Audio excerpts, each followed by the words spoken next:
रहिएगा। शुभम जेकर जी, आप अपने चाहने वालों के लिए क्या बोलना चाहेंगे? हम अभी खुशबू के लिए बोलना चाहेंगे कि सब लोग सोचते हैं ना कि बस स्टार बनने के बाद कि कोई हमारे साथ फ़ोटो ना खिंचवाए। और लॉकडाउन में मतलब सब लोग के बस इतना डलते थे कि मतलब सब लोग बोलते थे कि कोई फ़ोटो ना खिंचाए, टच ना करे। हाँ। मगर एक ऐसी लड़की है जो बोलती है कि अरे कोई हमारे से कहाँ ना फ़ोटो खिंचवा तो हाँ। और कोई भी आता है फ़ोटो खींचने के लिए, कोई एक तो फ़ोटो खींचने के लिए बोलेगा तो ये अपने हाथ में फ़ोन लेके 3-4 फोटो जरूर खींच लेती है कि अब वो अगला बंदा खुश रहे तो अगले टाइम भी हम लोग को देखेगा, तो उस समय हम लोग स्टार रहेंगे, चना रहेंगे, घर पे घूमते रहेंगे, फिर वो याद करेगा कि नहीं ये लोग अच्छे हैं। सपोर्ट करते हैं। अब सब आपको सब कुछ सही हो गया है, अब सब लोग सपोर्ट करता है घर का। जो लोग पहले नेगेटिव कमेंट कर रहे थे, आज वही आपकी बड़ाई करते हैं। हाँ, आज वही बड़ाई करते हैं और दूर दूर से मतलब कॉल हो आता है। मम्मी को भी मतलब बोलते हैं लोग कि आपकी बेटी यहाँ चली गई, वहाँ वो हो गई, इतनी आगे हो गई, मतलब मम्मी को भी अब अच्छा लगता है। अच्छा, चलिए एक बात आप बताइए, जैसे मान के चलिए जो भी इस क्षेत्र में आना चाहते हैं, आप उन लोगों के लिए क्या कहना चाहेंगे, क्या बोलना चाहेंगे? बोलिए आप। यही कि आप लोग मेहनत करते रहिए। अगर कोई बोले कि लड़का लड़की नहीं करना चाहिए, मतलब लड़का लड़की बना रहे हैं तो मतलब गर्लफ्रेंड बॉयफ्रेंड हो जाएंगे या मतलब कुछ हो जाएंगे, सब लोग ताना मारते हैं कि मतलब हाँ। एक साथ नहीं रहना चाहिए। तो अगर हम सही हैं तो लोग कुछ भी बोलें, उससे कुछ फ़र्क नहीं पड़ता है। तो आप लोग अपने पे वो भरोसा रखिए और जो बोलता है मत सुनिए, बस अपने काम पे ध्यान दीजिए। जिससे हम लोग खाली अपने काम पे ध्यान देते हैं। अगर कमेंट आता भी है बुरा तो हम लोग नहीं सोचते, अपने बस काम पे फोकस करते रहिएगा। शुभम जेकर जी, आप अपने चाहने वालों के लिए क्या बोलना चाहेंगे? हम अभी खुशबू के लिए बोलना चाहेंगे कि सब लोग सोचते हैं ना कि बस स्टार बनने के बाद कि कोई हमारे साथ फ़ोटो ना खिंचवाए।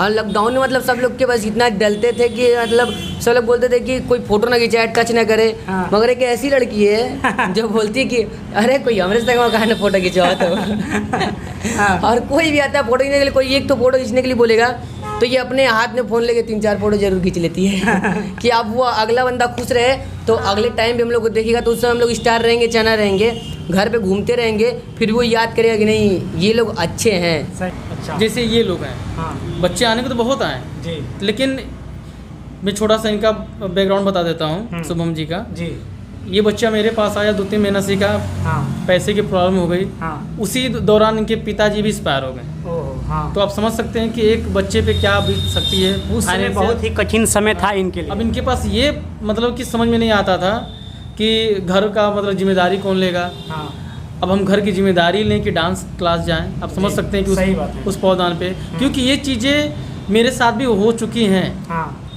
मेरे मम्मी पापा आज भी हैं। हाँ, मेरी माता जी गाय रखी हैं जो कि घास ओस जानते हैं आप भाई, घरेलू।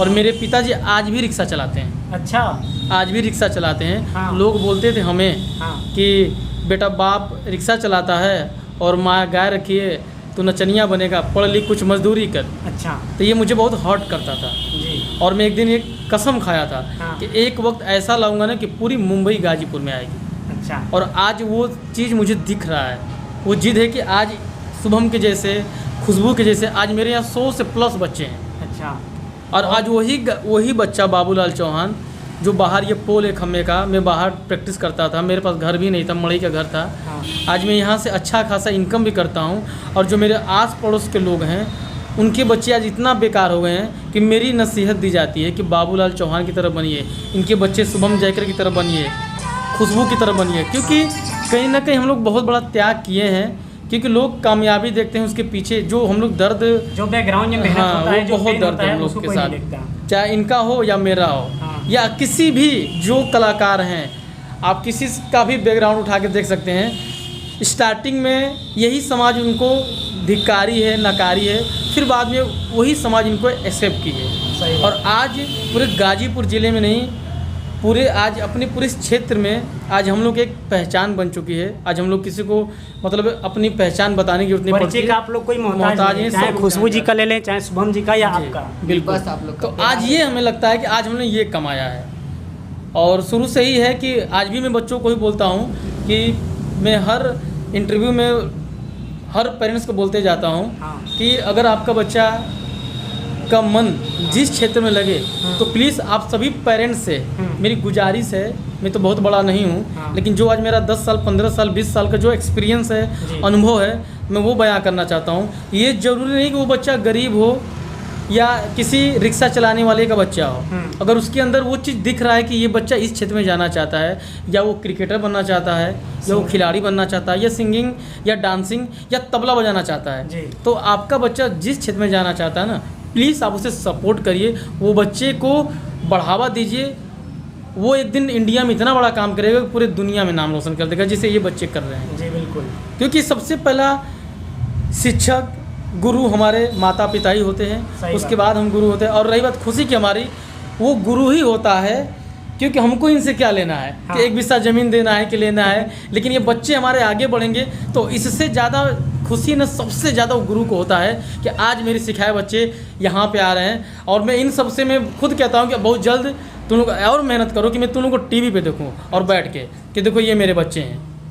यूट्यूब तो बहुत हो गया, लेकिन अब मैं टीवी पे इन लोगों को दिखाना चाहता हूँ, चाहे मूवी के माध्यम से आए, चाहे सीरियल के माध्यम से आए, कि इनके साथ साथ इस परिवार का डी ड्रीम्स डांस क्लासेस का बहुत एक मतलब जुड़ाव है कि हम लोग का जो एक सपना है वो आने वाले समय में हम लोग बताएंगे कि इसको लेके हम लोग क्या करने वाले हैं। कि बहुत जो गरीब बच्चे हैं, जो गरीब बच्चियाँ हैं, जो एजुकेशन के मामले में या किसी भी क्षेत्र में थोड़ा सा उनको कोई सपोर्ट नहीं करता है, तो हम लोग एक ऐसा आने वाले समय में कुछ करें कि हर उन बच्चों को सपोर्ट मिले जो अपना वो सपना पूरा कर सकें। जी बिल्कुल।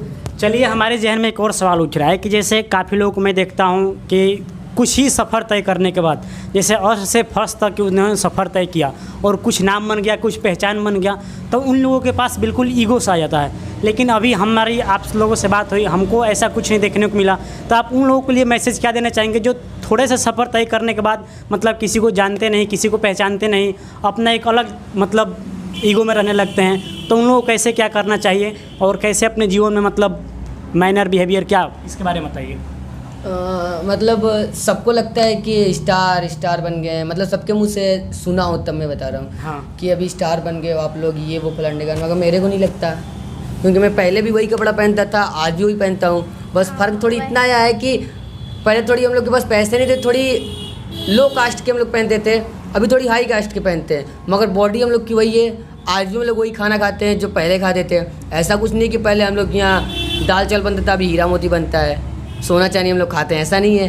पहले भी हम लोग रोटी सब्जी खाते थे, आज भी रोटी सब्जी खाते हैं। और हम लोग पहले से मतलब बोल रहे हैं कि हम लोग को मतलब पहले बड़े लोगों में इंटरेस्ट नहीं है हम लोगों को। आज भी मैं बताता हूँ, अगर कोई हम लोग के सामने आता है इंटरव्यू के लिए और कोई बहुत बड़ी बात करता है, तो हम लोग डायरेक्ट बोल देते हैं। और मैं आप लोग को सबके सामने बोल रहा हूँ, डायरेक्ट बोल देते हैं कि भाई मैं यहाँ पे नहीं हूँ। अगर हम लोग को लगता है कि नहीं सच में वो बंदा मेहनत कर रहा है, अगर आ रहा है वहाँ से, तो मैं जहाँ पर भी रहता हूँ वहाँ से आ जाता हूँ। जैसे मैं अभी कोई भैया थे बनारस से, रोशन कुछ करके भैया थे, वो हमारे घर गए थे, बैठे थे 1 घंटे से, और उस टाइम मैं स्टूडियो में बैठा था कि शायद शूटिंग कर रहा था मैं कहीं पे, वहाँ पे था, शूट पे था मैं, और वहाँ से अपना शूट छोड़ के मैं उनके लिए आया था वहाँ पे, और घर पे फिर इंटरव्यू दिया, फिर तुरंत फिर मतलब बहुत ज़्यादा गर्मी हो गई, उसके बाद नहाए धोए फिर शूट पे हम गए। तो बस यही है कि हम लोग को ना हम लोग को घमंड करना है, क्योंकि घमंड में आज तक न रावण का टिका है और ना ही हमारा टिकेगा, तो घमंड में कुछ है नहीं। और आप लोग से भी यही है कि जो भी आप लोग आगे बढ़ रहे हो, घमंड मत करो, अपने आसपास के जो भी आपसे लो लेवल के हैं उनको आप लोग हेल्प करो, सपोर्ट करो, क्योंकि आपको सपोर्ट मेन वही करेगा,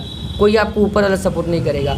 अगर आप लोग स्टार हो तो आप अपने मेहनत से हो, और एक आपको मार्गदर्शक हमेशा दिखेगा जो आपको आगे बढ़ाएगा, तो कभी आप उसको ना भूलना, और कभी अपने आप में ईगो घमंड मत लाना, तो बाबू चूर हो जाओगे आप लोग।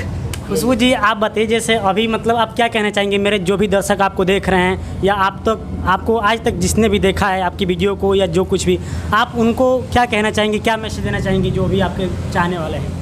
उन लोगों को सबसे पहले मैं बहुत बहुत धन्यवाद बोलना चाहूँगी कि आप लोग के प्यार दुलार की वजह से आज हम लोग यहाँ बैठ के आप इंटरव्यू दे रहे हैं, कि आप लोग ऐसे ही आगे हम लोग को ऐसे सपोर्ट करते रहिए, और हमेशा मतलब प्यार दुलार बनाए रखिए कि हम लोग और आगे जाएँ, और अगर मतलब भोजपुरी इंडस्ट्री में और बहुत बड़ा नाम बनाए हम लोग, तो प्लीज़ आप लोग ऐसे हमेशा सपोर्ट करते रहिएगा। शुभम जेकर जी, आप अपने चाहने वालों के लिए क्या बोलना चाहेंगे? हम अभी खुशबू के लिए बोलना चाहेंगे कि सब लोग सोचते हैं ना कि स्टार बनने के बाद कि कोई हमारे साथ फ़ोटो ना खिंचवाए। हाँ, लॉकडाउन में मतलब सब लोग के बस इतना डलते थे कि मतलब सब लोग बोलते थे कि कोई फ़ोटो ना खिंचाए, टच ना करे। मगर एक ऐसी लड़की है जो बोलती है कि अरे कोई हमारे से कहाँ ना फ़ोटो खिंचवा, तो और कोई भी आता है फ़ोटो खींचने के लिए, कोई एक तो फ़ोटो खींचने के लिए बोलेगा, तो ये अपने हाथ में फ़ोन लेके 3-4 फोटो जरूर खींच लेती है कि अब वो अगला बंदा खुश रहे, तो अगले टाइम भी हम लोग को देखेगा तो उस समय हम लोग स्टार रहेंगे, चैनल रहेंगे, घर पे घूमते रहेंगे, फिर वो याद करेगा कि नहीं ये लोग अच्छे हैं। सही। तो यही है। और अपने चाहने वालों को तो दिल से बिल्कुल धन्यवाद, मैं पैर छूता हूँ, आप लोग का प्रणाम करता हूँ।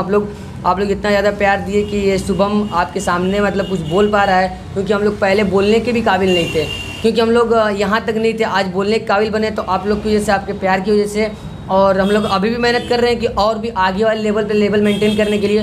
तो बस आप लोग का आशीर्वाद और प्यार चाहिए, और आपका भी आशीर्वाद प्यार चाहिए भैया, और सर जी आपका भी आशीर्वाद प्यार चाहिए। चलिए, तो बहुत अच्छा लगा इन दोनों से बात करके और उनके सर से बात करके। तो हम एक बार सबको धन्यवाद बोलना चाहेंगे और बहुत बहुत शुक्रिया कि आप लोगों ने अपना कीमती समय निकाल कर हमारे चैनल के लिए कुछ 2 शब्द बोला। और सर आपको भी हम तहे दिल से शुक्रिया करेंगे कि आपने मेरी मदद की और आपके शिष्य इस मुकाम पर पहुँचे हैं कि आज मैं इन दोनों लोग का इंटरव्यू किया। सच में आप लोगों से मिलकर मेरे को बहुत मज़ा आया, बहुत अच्छा लगा। धन्यवाद आप सभी का।